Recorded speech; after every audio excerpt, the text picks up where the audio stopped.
IGI, and why is certification so important to diamonds?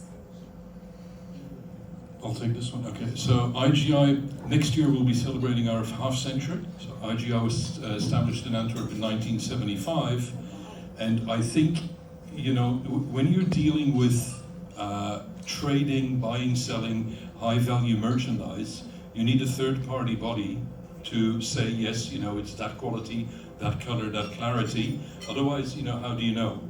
You need to be a very unbiased. Unbiased authenticator, right. a third party. And that's why I mentioned during my presentation as well, IGI is never ever involved in buying, selling jewelry or gemstones. We're completely unbiased. And I think that, you know, when you're dealing with high value merchandise, I think it really is important there's a third party there. And it's becoming more, it has become, not recently, but with the advent of the internet, I think it's become even more important when you want to trade, buy high value merchandise like diamonds or jewelry on the internet. You really do need somebody like IGI to say, yes, we've seen that, we've checked it, it is authentic, it is natural, it is not treated, and we seal that.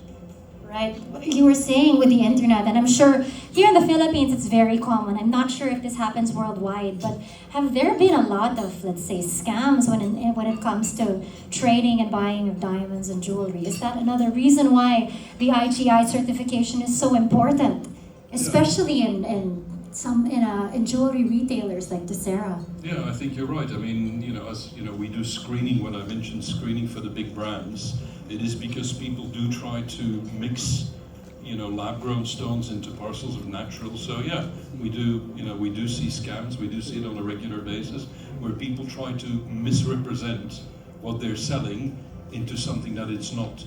Whether they're trying to sell a lab-grown diamond as a natural or a parcel of natural diamonds with lab-grown diamonds mixed in. So yes. Well, speaking of natural and lab-grown, what is the main difference between a natural and a lab-grown? So a lab-grown diamond has many of the same properties as a natural diamond. However, it's produced in a factory. So there are some small defects and small things that the IGI can detect.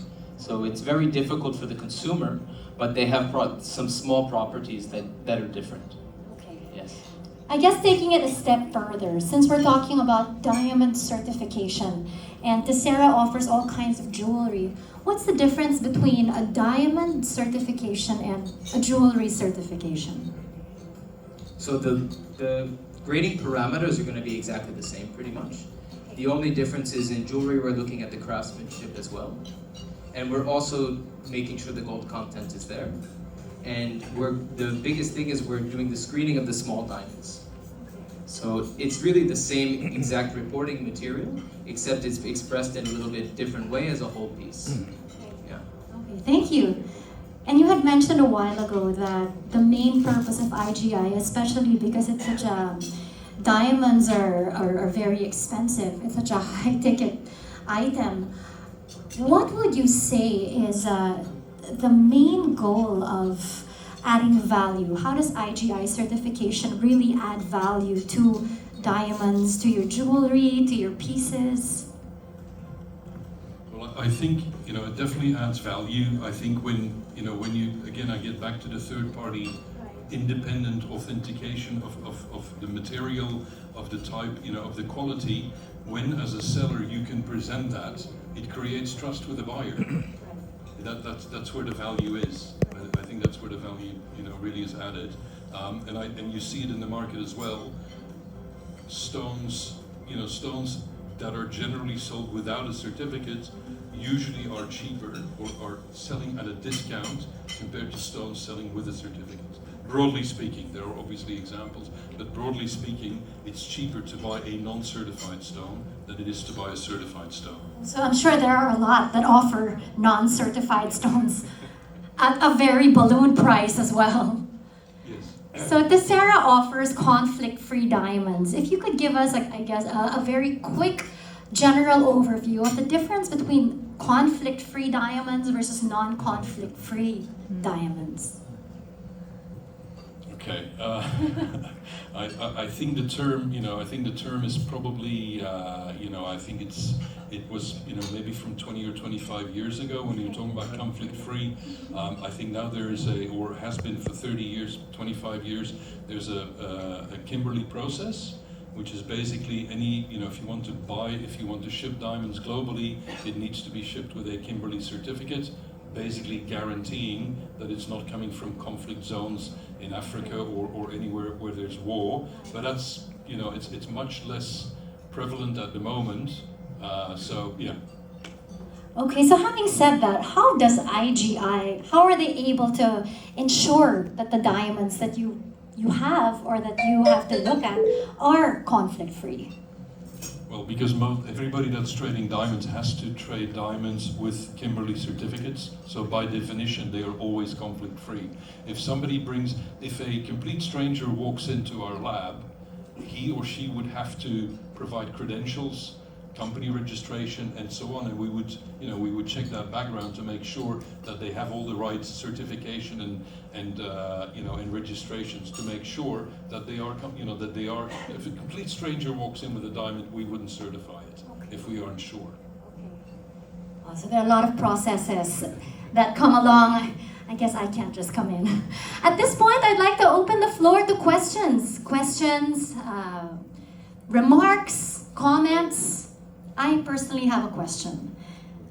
Since you've been working with diamonds, do you still get excited to go to work every day and look at the lab and see all the glitter and sparkle? People think, I spend the primary amount of my time in the lab. So, even you go to a trade show, you walk by, you see many diamonds, thousands of diamonds, they look a little bit the same, but actually you see a beautiful stone, or you see a beautiful piece of jewelry, you see the craftsmanship, you see some unique creativity in the design, and I think you get even more excited sometimes. So you still do, the magic hasn't left the building? 100%, yes. Oh, fantastic. Don't tell my wife, though. Yes. Christmas is just around the corner. Okay, here. Does anybody have any questions? Yes, ma'am. Is there a way to find out whether a certificate is authentic? Yeah, I think I missed it as well. If we can go back, could you go back to the last slide or the previous slide? That's a perfect example. So the QR code on the bottom right there, all our certificates have this QR code. Anybody can go, so you buy a stone and a certificate, you scan that, and it will go to IGI.org, and you can verify that what you're buying actually corresponds to what's online. That's an additional safety feature. Okay, and my next question is, so you actually forge partnerships with brands, and it's not like anyone can just buy a diamond and I'll have it. No, not really. Certified by IGI. Not really, no. So, obviously the Tessera example here in the Philippines, we usually start off as just certifying generic stones and issuing our generic certificates.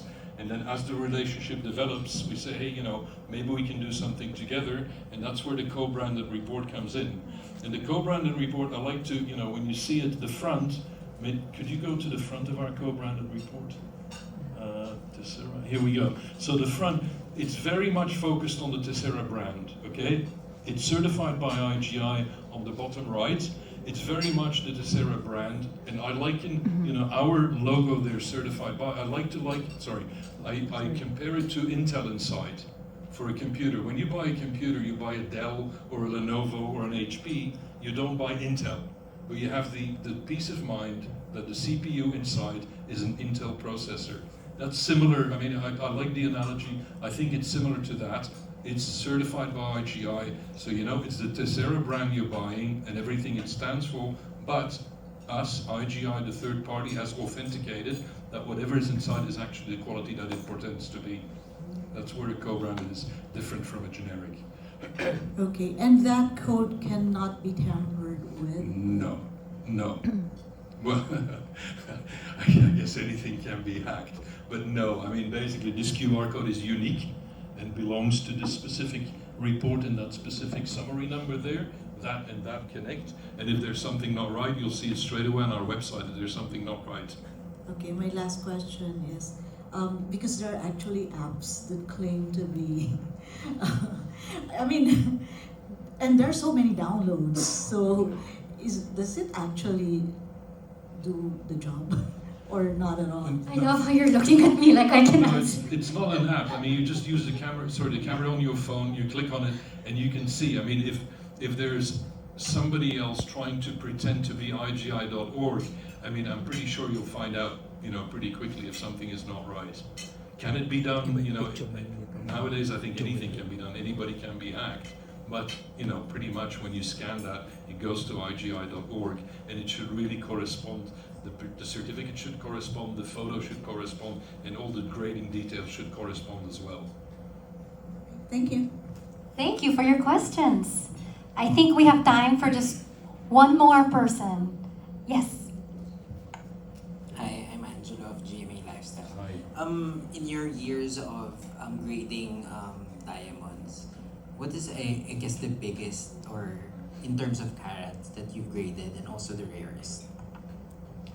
Well, we've seen some pretty big stones. So I think maybe me personally about 75 carats, something like that.